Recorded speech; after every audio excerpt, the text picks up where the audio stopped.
So you may have always been curious, what happens when you take a handful of marbles and you take it over to Tops Knives and you tell them to make a knife out of those marbles? What? We're not talking about the game?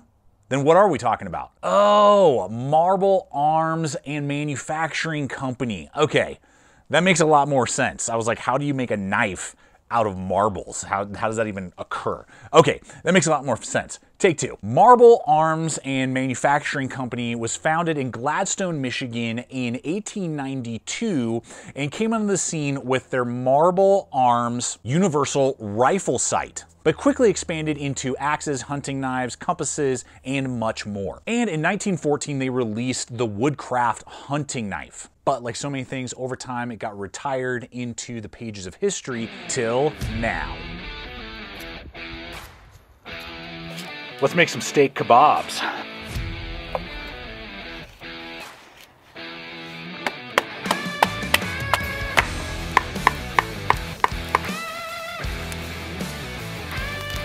Oh my God. Yes, yes, yes.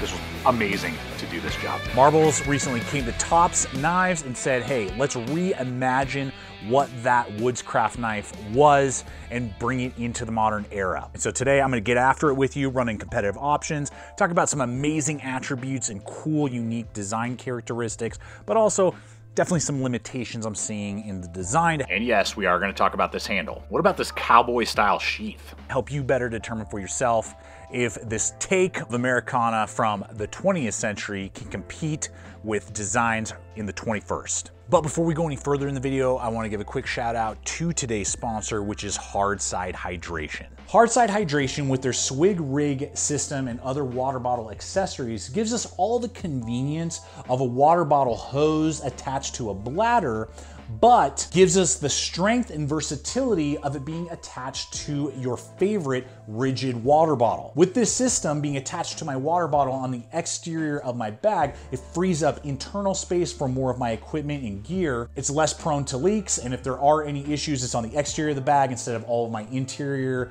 gear getting soaked. And when I get to my destination, I can easily just disconnect it and go back to using it as a dedicated water bottle. It has now become one of my favorite pieces of kit. And I'm thankful to you, the viewers, for recommending this brand to me over a year ago. I did not even know it existed. One of you suggested it, went over there, began to test it out across the country, now use it regularly. And just knowing that this is designed by a small business founded right here in America, and that they are creating solutions for problems that you and I, the outdoor user, often have. And so guys, I will have a link in the description below over to Hardside Hydration, as well as my exclusive 10% off promo code that will go towards your purchase. So go ahead and check out all that they have to offer.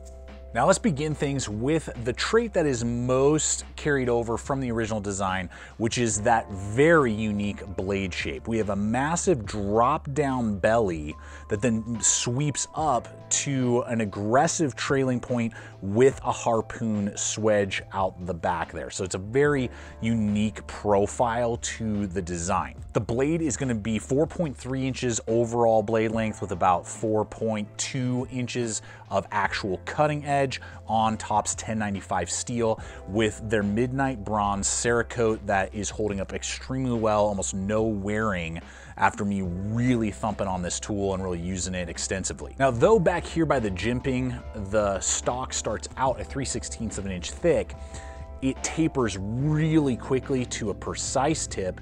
Within 3 inches, it has tapered down to 1/8. And by the end of the tip, we're sub-1/8 of an inch thick. Even though with that reinforced tip there a little bit, I was able to pierce very well. So it's gonna be a very good piercer, and I was able to get some decent lateral side to side without any fear of breakage. So I mean, don't treat it as a pry bar, but stabbing, piercing, and even some lateral was really well done. That harpoon swedge really accentuating that capability. Now I was a little concerned because of that, 3/16. It's not a light tool, it's about 7 ounces. So for a compact blade like this, how does it feel? How does it handle? Well, it is very quick in the hand. And if you are looking for a tool to slice, that is where this thing excels. Slicing and piercing are the two major factors that bring this into an excellent, capable tool for those type of tasks. And it accelerates right through feather stick making, as well as shaping of wood, but also general utility is excellent with this. Cardboard cutting if you had to, other type of man-made materials, as well as cordage and rope. And I was surprised that it could do some side splitting as well as batoning rather well if you needed to. Say your hatchet splits up all the logs that are about this diameter, but you want to break down the kindling from this down into tinder, the knife is easily able to do that.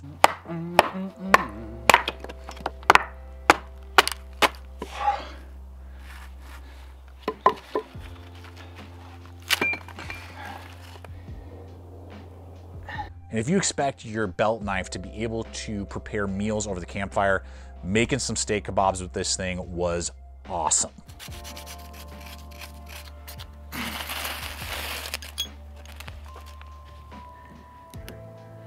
So I'm gonna make some legs for my grill top to grill the steak. Feels beautiful, beautiful.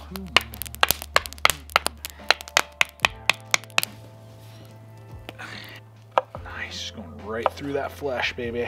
Perfect for food prep.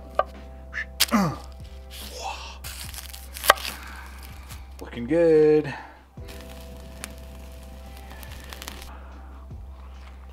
Oh my gosh. Yes, yes, yes. But you may be thinking, okay, well, is it perfect then? No, and the main thing that makes it so cool is also, it's a limiting factor. It's that massive swedge back here on the back spine.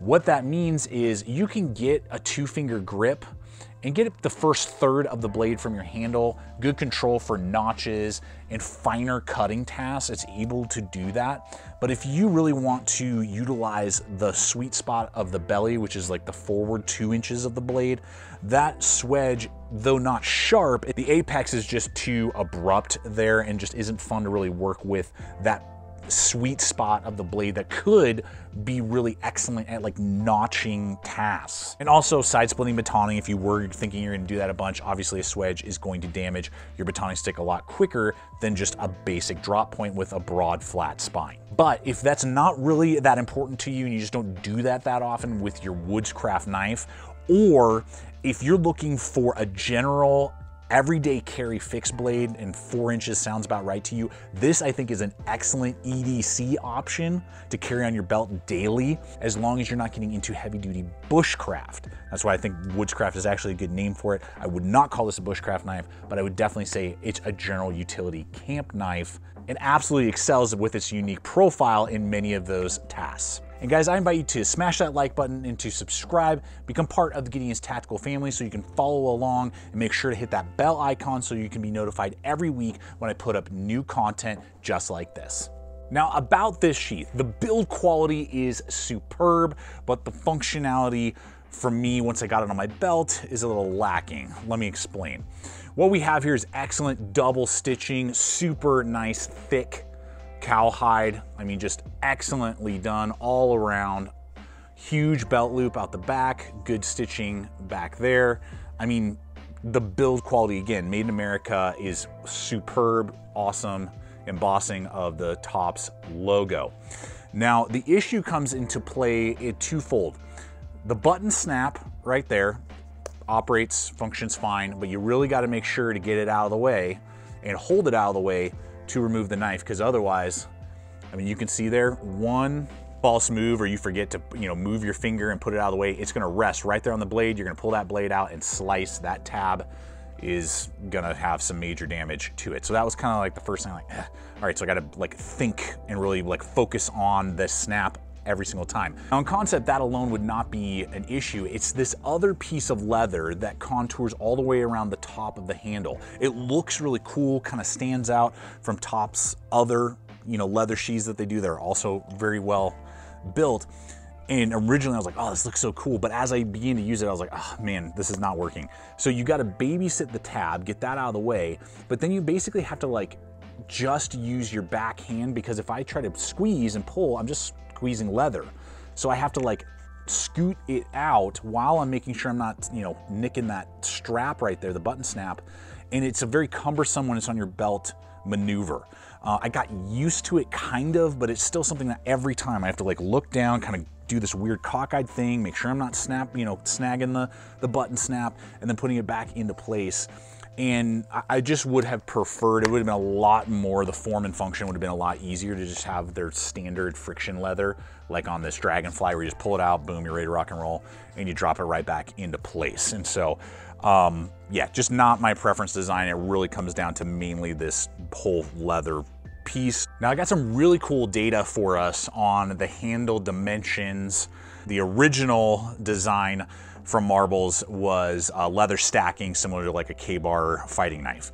So that was kind of the vibe. This is obviously a full ting with micarta handle scales. The scales are two-toned with double layered micarta. So you have this like inlay of black on top of the chocolate brown, double tubed lanyard system on the back. I don't think you need a lanyard on this, just kind of more for cool factor than anything else. Even this kind of flare out the back, even though it's a very light knife, you know, you could delimb some stuff as thick as your pinky if you needed to just delimb a branch or something real quick, or shape a piece of wood. You don't even really need a lanyard just because of the flare on the back end there. One thing I want to hit with you is the jimping has been toned down slightly. Still there, but the sharp points have been ground down slightly, which is excellent. Like the mini bob, it still has the same cuts, but the top has been slightly just to take a little bit of the bite off, so that's excellent. The handle scales are 4.4 inches overall. My large size hands, as you guys all know right there, boom,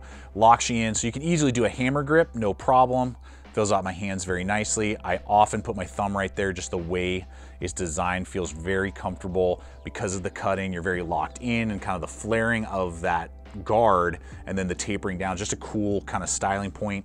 Very good for an aggressive, you know, stab if you had to for some reason, even though it's a Woodcraft, you know, kind of focused knife. Excellent. And even in reverse, you know, chest lever grips, it feels very comfortable. The cut in actually like grabs right there.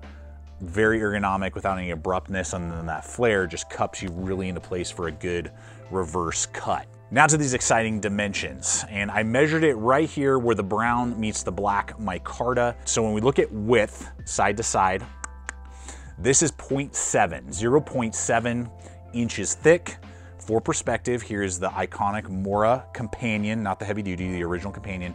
If we measure that narrow portion right there of the neck, the width there is 0.65. The height portion is going to be 0.8 on the Woodcraft, and it's 0.9 on the Mora. So what does that mean? The pinch point between your index finger and your thumb that you feel on a Mora is going to be almost exactly the same as on the Woodcraft. So that is pretty exciting. Feels excellent for the type of, you know, use that I would be using it for, either in general EDC or as a Woodcraft around camp tool. It never felt narrow or too thin, and I felt like there wasn't enough grip to grab onto to use the tool in any way that I would want to manipulate it. Now, what about pricing and competitive options? Now, I paid $165 for this over on BLADEHQ. I will have links in the description box below, not only over to the Woodcraft, but also to all of the other competitive options I'm about to share with you and all the other affiliate networks that I regularly partner with. So if this model or other blades that I'm talking about, or just gear in general, makes sense for you,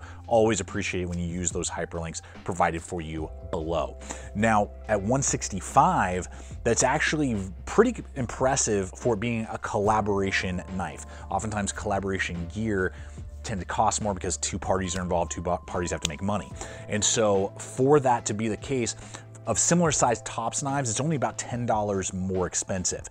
As an example, the Tops Bob is about $155 currently over on BLADEHQ. And is one other blade that's just very different, but in that same size range, you could consider the Line Steel M5. It's gonna be right around that same blade length, about the same thickness, but that's gonna have more of a drop point. It's gonna have Sleipner steel on that, made in Italy.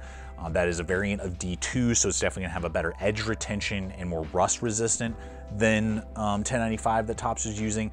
And that you can sometimes find for about like $140 to $150 currently with nylon or leather sheaths as an option. So it's just something to kind of, you know, look at.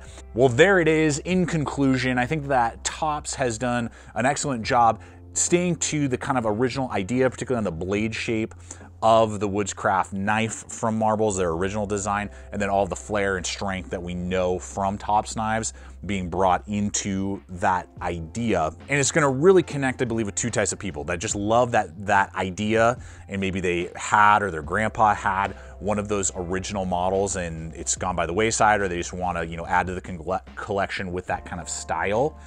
And are kind of big Marble fans, then those people will absolutely, I believe, love this thing. And those of you who tend to use your Woodcraft knives more as a general utility or even as an EDC fixed blade. If you're really into bushcraft and you're really like doing all the fine manipulation, stuff like that, as we've talked about, that swedge, I believe, just kind of limits it a little bit in some of that capability. But other than that, it's an excellent compact tool heralding back to that past generation of knives from the early 1900s. So I look forward to hearing your guys' thoughts, particularly if you own one. What's been your experience? I always appreciate all the comments that you guys leave, and any questions that you have, I'll do my best to answer in the comment section below. I again invite you to subscribe if you haven't yet, and check out the other video popping up. And until next time, always remember, stay equipped, stay prepared, and I'll see you out there.